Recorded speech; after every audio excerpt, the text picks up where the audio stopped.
So last year I had a commissioner line up a whole bunch of 70s and 80s comedies for me to look at.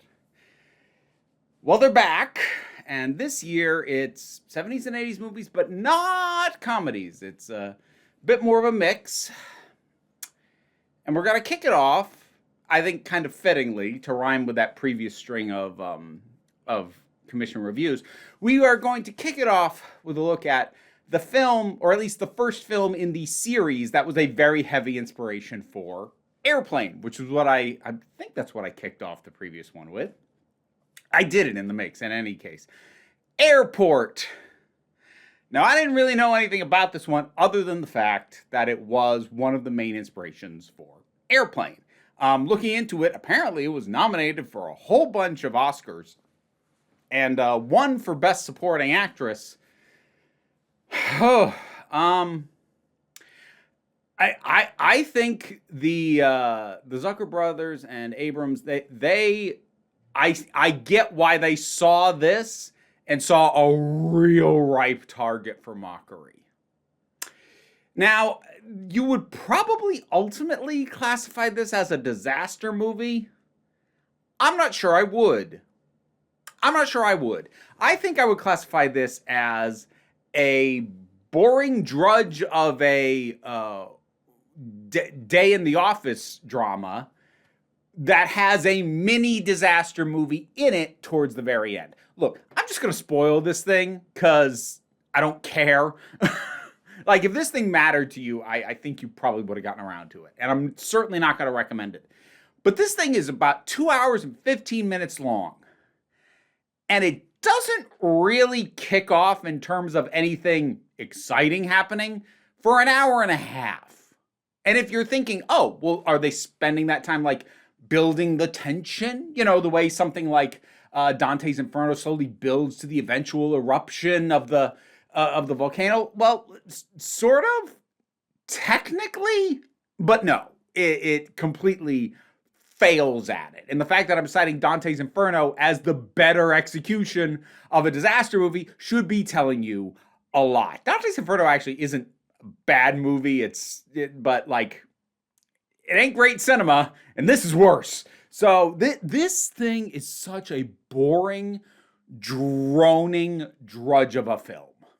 So when it started, I thought I saw the way that I was going to connect with it. Because we start with sort of our core cast of, manly men doing the job. And, we got Burt Lancaster in the lead. We got Dean Martin. And it's like they're fine. And I thought the way I was going to connect with this is I do have an appeal in something with, I don't want to say police procedural, but with procedural elements. Watching people who are good at their job execute that job in a way that is cut for cinema, that can be good. Like, I actually have a little bit of a soft spot for the movie Pushing Tin. Boy, I'm just throwing out all the oddball 90s movies right now. That was 90s, wasn't it? I think it was. Sure felt 90s. But Pushing Tin, also not a very good movie, but the parts actually focusing on the air traffic control elements I actually really like because it gives me a glimpse into a world I know almost nothing about. So when you start with the manager of this airport, dealing with this mess of things, a big snowstorm, a plane came in and landed, but then tried to cut the corner coming into the gate and got stuck in the snow. So now a whole runway is blocked off. The main backup runway goes over these houses and creates a big noise problem that they're probably about to get sued over. And all that, and then, all these various other things. There's this little old lady who was caught stowing away on a plane. It turns out she basically just does that. That's her whole thing, is stowing away on planes. There's basically two good scenes in this movie, and one of them involves her. Her basically explaining how she gets on and off these planes, and like, it's not an advice column. None of this would work now. I'm actually kind of shocked at the idea that it would have worked then. But like, it's fun listening to this old lady just so casually talk about how she breaks the law. I like it. It's a nice scene. The other good scene I'll get to in a little bit. But you have all these things going on, and like, on paper, fair enough. I guess you're laying the groundwork for the base level tension before you show the thing that really goes wrong.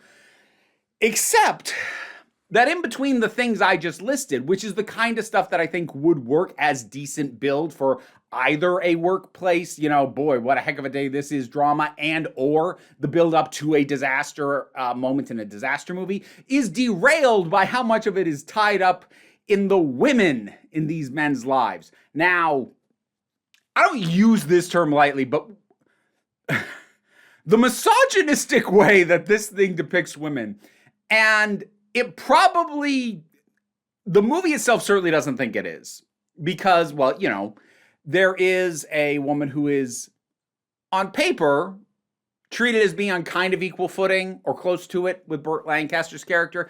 In practice, not really. She keeps calling him in for stuff, and she's not his secretary, but she kind of acts like it at times. And then, of course, we find out the real reason she's around is so that when Burt Lancaster's, I'm going to use the kind of terminology that it feels like the movie wants me to use, cheating bitch of a wife announces a divorce, we know he'll be okay because he's gonna land in the lap of this other woman. Now, okay, let's talk about the wife. The first time we deal with her at all, they are trying so hard to paint her as an unreasonable, nagging bitch. They want you to hate her. First time talking with Burt Lancaster, because we've already been introduced to his perspective. We've seen the thing stuck in the snow. We've heard everybody complaining. We see how stressed out he is. And then his frickin' wife calls him on the phone and is like, you told me we were gonna go out to dinner tonight. You promised. And is, nagging and spiteful and mean because, he's got a job and the man's got to do his job. And it doesn't get better the second time when he calls home, talks to his kids briefly, and then she jumps on the phone and goes, you hung up on me. Don't ever do that again. And it's just trying so hard to paint her in the worst light. And I think at a certain point, the movie kind of realizes it overplayed its hand, because when they finally get in a room together and are talking openly, and the idea of actually divorcing gets brought up, the movie seems to realize, maybe she has a mild point that a man so wrapped up in his job that he failed to even consider the possibility that his wife was getting her emotional and physical needs met somewhere else isn't really a good match for this woman. And maybe that's not her fault. And it kind of soft pedals her a bit so that once they know they're over, she gets softer and is like, look, I'm not going to fight you on stuff. I'm not going to, deprive you of time with the kids. We'll figure this out. And it just feels like this moment of the movie going, oh yeah, no, we've granted a little bit of her perspective when we brought up the cheating, because kind of a major point of that is he didn't realize. And she's kind of shocked at that. That's how little you are around me. You don't even notice. And we've been listening to this guy say flat out, I don't like going home. So, but every woman in here is filtered through the connection with a man. We have a stewardess that Dean Martin knocked up. He's also married, by the way. That gets the weirdest tiny acknowledgement at the back end. It's mentioned early on and then almost never comes up because it's all about, him and his fears about his girlfriend now being knocked up, and what's he, what are they going to do with that? What's he think about that? And then it gets to the very end and he just, she's being wheeled off the plane on a stretcher. She'll be okay. She's being wheeled off the plane in a stretcher and needs care. And he's holding her hand going, I'm going to go with her to the hospital, not realizing his wife is standing right behind him because she was here to see him getting off the plane that just had a disaster, and he didn't even freaking notice. And the camera just kind of lingers her on a moment, and that's it. I don't think she even has a line. What? And then there's the ground crew guy. The only acknowledgement of his wife is he was supposed to have a night home with her. But again, I'm a man's got to do a job. So he comes in to work anyway. And it wouldn't bother me so much 1970. I'm not going to say that excuses the misogyny, but it is kind of standard in a lot of ways for the time.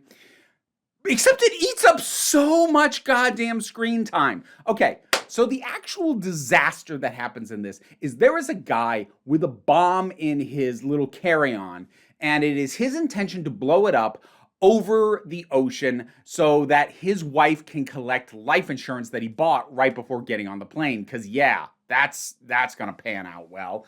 But like he's not in a good place mentally. He's been financially destitute. He can't hold down a job, and he feels like he's got no way out. So that is his plan to do this. Now, in theory, you could build a lot of tension about him getting on the plane, and is anyone going to notice? Is anyone going to realize? He's all nervous. Is he going to panic and set it off early? Can they get away from him? Will they figure it out? You could build tension around that, but it doesn't, though, because he's actually introduced, and the fact that he has a bomb is introduced pretty dang early in the movie, and we cut back to him intermittently on his way to the plane, but then we just dilute it with this freaking this nonsense that doesn't matter, because like there's a guy with a bomb. Why do I have to listen about this jackass's marital problems or that jackass's knocked up girlfriend? None of this feels like it matters anymore. And I know it's supposed to be like humanizing them so you care about them, but Burt Lancaster's not even on the plane, so his life isn't even threatened by this. Why would I care? And as for Dean Martin, again, like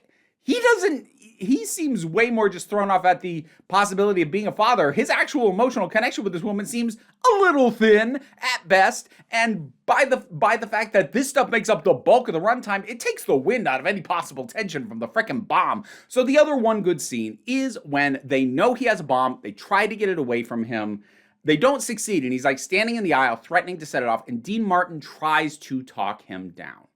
That scene, the bomb eventually going off, and the immediate aftermath of that is actually legitimately good. It's a good tension buildup to the moment. The actual explosion is pretty sudden and jarring, and then the panic that happens afterwards is all really well handled. That's kind of why I say this is a dull drudgery of a workplace drama with a little mini, not that bad, disaster movie in the last half hour or so.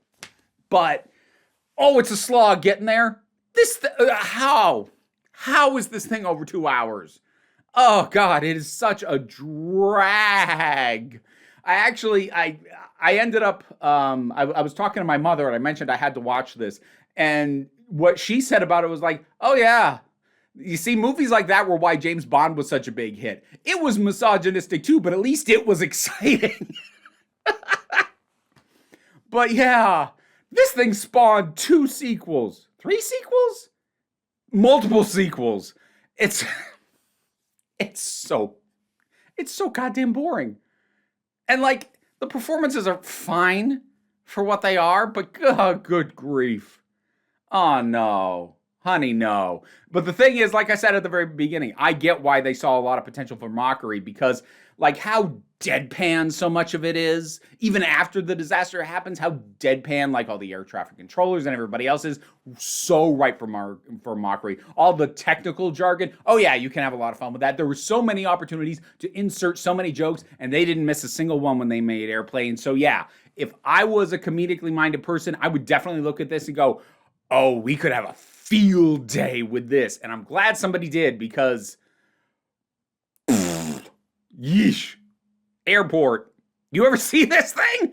What'd you think about it? Whatever your thoughts are, drop something down in the comments. Let's talk about it. Patreon pays the bills. I'm coughing because I don't know what to do with this anymore. Patreon helps me pay my bills. But even if you can't help me out that way, like, share, subscribe, they all help. Don't worry too much about it, though. We take a relaxed attitude around here, so you can come on back next time you need a break. And now to thank my highest supporting patrons: Robin Moore, Goddess Elida, Zubin Lotfulla, Welsh Wrestling Geeks, Alistair McPherson, Oliver B., Melissa Pedersen, Movie Turtle, Ulrich Bogdan, Loki Eris, Melinda Walters, Auntie Kate 808, Becky Sparks, Fernabi Likes the Poodle, Tracy Scrabbit, Angry Casperl, Dave Hall, White Bearish, Rosalind Bennett, Adam R.D.L. Taylor, Pal Barabajoggle, Mira G, and Sir Didymus is my favorite. If you'd like me to... I read the names fine, then screwed it up. If you would like to hear me try and say your name while these guys chitter in my ears, check out the rewards on my Patreon. Yeah, you're not distracting at all.